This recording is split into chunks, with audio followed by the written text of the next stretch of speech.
Salut tout le monde, c'est Melvin, j'espère que vous allez bien. Je vous retrouve aujourd'hui pour une nouvelle vidéo dans laquelle je vais vous raconter comme d'habitude une histoire qui fait flipper. En tout cas, moi j'ai pris beaucoup de plaisir à la lire, j'espère que j'arriverai à vous transmettre ça en vidéo. Avant toute chose, j'aimerais vous remercier énormément pour tout le soutien qu'il y a eu sous les dernières vidéos, ça fait trop plaisir. D'ici quelques jours, je vous sortirai la FAQ, la vidéo dans laquelle je réponds à vos questions que vous m'avez posées sur YouTube et sur Instagram. Prochainement, je vais refaire un petit peu le setup dans lequel je filme les vidéos. D'ailleurs, je le fais pour l'adapter un petit peu aux nouvelles vidéos qui arrivent prochainement sur la chaîne. Mais bon, je vous laisserai découvrir ça en temps voulu. Moi, je vous propose de ne pas vous prendre plus de temps que ça avant de passer à l'histoire. Éteignez la lumière de là où vous trouvez et on est parti.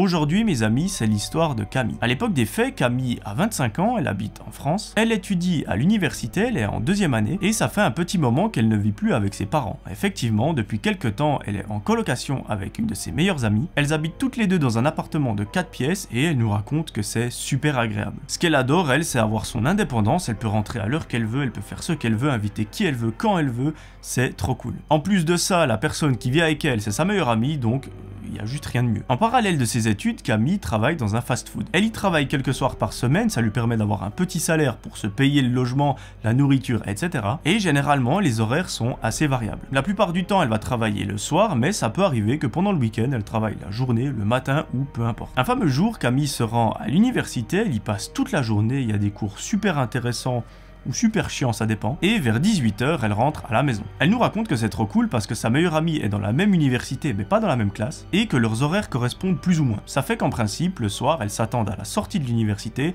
prennent le bus ensemble et rentrent à la maison. C'est bien mieux que de faire le trajet tout seul dans un bus. Une fois arrivées à l'appartement, la flemme les envahit, elles n'ont pas envie de faire à manger, et elles commandent des pizzas. Au bout d'1 h 30, ça sonne à la porte, c'est bien évidemment le livreur. Camille va ouvrir, réceptionne les pizzas, donne de l'argent, et referme. La suite de la soirée, vous la connaissez, elles mangent leur pizza, regardent quelques épisodes sur Netflix et vont se coucher.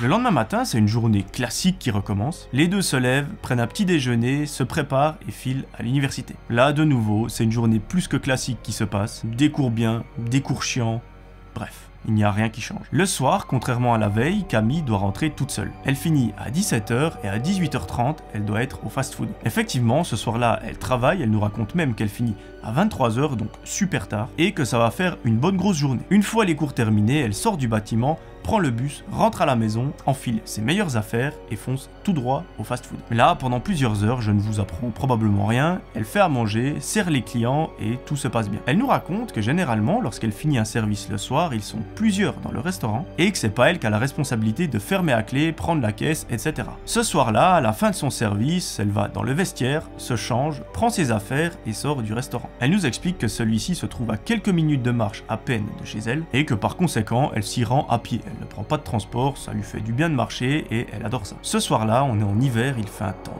désastreux dehors. Il pleut, il y a du vent, c'est limite une tempête. Mais elle, ça la décourage pas, elle se dit je vais rentrer à pied, je vais me bouger un petit peu et tout va bien aller. En sortant du fast-food, elle se dirige directement chez elle, mais à peine la porte franchie, elle remarque que dans le parking, il y a un homme. Cet homme, au premier regard, il a l'air d'être super sympa, enfin il n'a pas de particularité, mais lorsqu'elle sort, il commence à bouger. Elle se dit c'est sûrement une pure coïncidence, elle continue de marcher en direction de sa maison, mais au bout d'une centaine de mètres, elle se retourne et voit que l'homme la suit. Elle commence gentiment à flipper, rien de bien méchant, elle se dit c'est bizarre, mais elle se dit toujours c'est une coïncidence. Elle continue de marcher, tourne à une intersection, elle se retourne et elle voit que l'homme la suit toujours. Là, elle se pose un petit peu plus de questions et commence à flipper davantage. Elle se dit j'arrive bientôt chez moi, il faut pas que je panique, cet homme me suit peut-être parce que c'est mon voisin ou je ne sais quoi, il habite sûrement dans mon quartier, peut-être même dans l'immeuble où j'habite. On est là depuis pas si longtemps que ça, je connais pas tous les voisins donc c'est fort probable. Arrivée dans la rue de son appartement, elle a un coup de stress.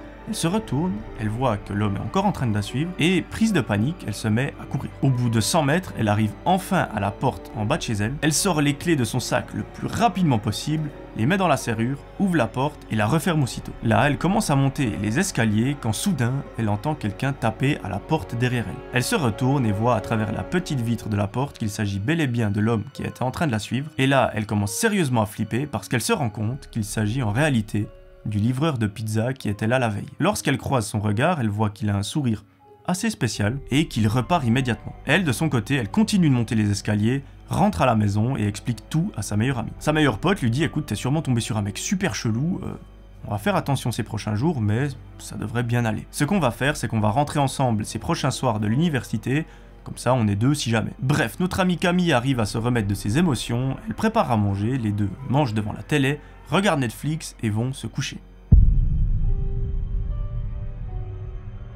À partir de là, c'est 2 jours qui se passent sans que rien ne se produise, et Camille et sa meilleure pote se disent naturellement tout est rentré dans l'ordre, tout va bien, le mec était juste un petit peu chelou, peut-être même ivre, il a lâché l'affaire, donc tout est bon. De nouveau, c'est un jour de cours à l'université, elle rentre à la maison et prépare à manger. À 20h30, elles sont alors devant la télé, elles regardent des épisodes sur Netflix pour changer, lorsque quelqu'un sonne à la porte. En fait, dans leur immeuble, il faut une clé pour pouvoir y entrer. Elle regarde par l'œillet de la porte, elle voit qu'il n'y a absolument personne, donc il s'agit de quelqu'un qui sonne en bas à l'interphone. Elle décroche et elle demande qui c'est. Là, de nouveau, elle est terrorisée parce qu'elle entend une voix super bizarre en train de rire, et en même temps, cette voix dit « Tu m'as échappé l'autre soir et aujourd'hui, mais je t'attraperai bientôt. » Là, Camille raccroche immédiatement, elle appelle immédiatement sa colocataire, donc sa meilleure pote, et elle lui dit « Il faut vraiment qu'on fasse très attention ces prochains jours, le mec est revenu, c'est lui qui vient de sonner à la porte. » Et là, l'ambiance change radicalement. Jusqu'à maintenant, sa meilleure pote prenait ça à la rigolade entre guillemets, sauf que cette fois-ci, elle prend conscience qu'il s'agit bel et bien d'un homme plus ou moins étrange. Tant bien que mal, les deux arrivent à passer une bonne soirée, elles s'endorment et se réveillent le lendemain matin. Elles se rendent à l'université et en rentrant de celle-ci, elles font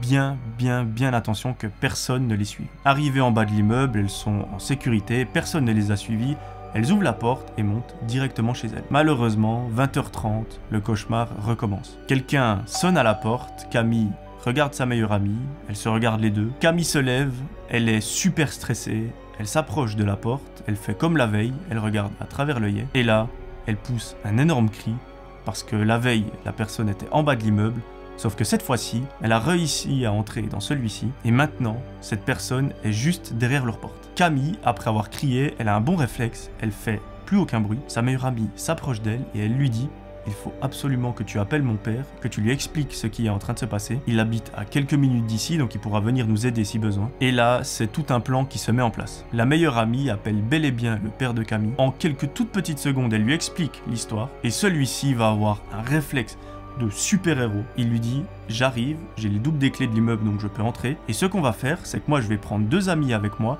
On va arriver en bas de l'immeuble. Vous, pendant ce temps, vous n'ouvrez surtout pas la porte de votre appartement. Et nous, on progressera gentiment dans les escaliers, comme ça fait comme un rouleau compresseur et on va le bloquer. On sera 4, 5, 6 personnes contre lui, donc il ne pourra juste rien faire. Pendant qu'elles attendent que le père et ses potes arrivent en bas de l'immeuble, elles restent au téléphone avec lui. Comme ça, elles ne paniquent pas, elles savent qu'il y a quelqu'un pour les écouter si jamais et ça ira bien. Au bout de 10 minutes qui paraissent être une éternité, le père dit au téléphone: voilà, on est arrivé en bas de l'immeuble, on entre dans celui-ci et on va le choper. Là, Camille et sa pote entendent dans la cage d'escalier des personnes qui montent. On sait tout ce qui c'est. Et pendant ce temps, elle nous raconte que c'est super bizarre, mais elle regarde à travers l'œillet. Le mec est toujours en train de faire son petit sourire super étrange. Mais lorsqu'il a entendu des personnes qui étaient en train de monter, il a pris un petit peu peur. Il a commencé à descendre les escaliers en courant, mais vous imaginez bien, il a rencontré le père et ses amis. Malheureusement pour ce mec, le père de Camille a exercé un métier qui ne va pas lui être favorable. Il a été policier. Donc autant vous dire que le père l'a chopé et l'a maîtrisé au sol. Pendant ce temps, ses 2 potes appellent la police pour qu'ils viennent l'interpeller et au bout de plusieurs minutes qui de nouveau paraissent être une éternité, la police arrive et interpelle cet homme. Ils l'ont ensuite embarqué au commissariat, l'ont interrogé quant à ses intentions et en réalité cet homme n'est pas si dangereux que ça, mais il est complètement dérangé. Et il raconte qu'il est tombé fou amoureux de Camille. Il a eu le coup de foudre lorsqu'il leur a livré la pizza le soir, et à partir de ce moment-là, il a commencé à la stalker dans la rue. Il a pu voir que Camille se rendait de temps en temps dans un fast-food, il ne savait pas qu'elle travaillait là-bas, et le soir où elle s'y est rendue pour travailler, il l'a attendue dans le parking. La suite de l'histoire, vous la connaissez, le mec voulait absolument que Camille lui laisse une chance, mais malheureusement pour lui, Camille,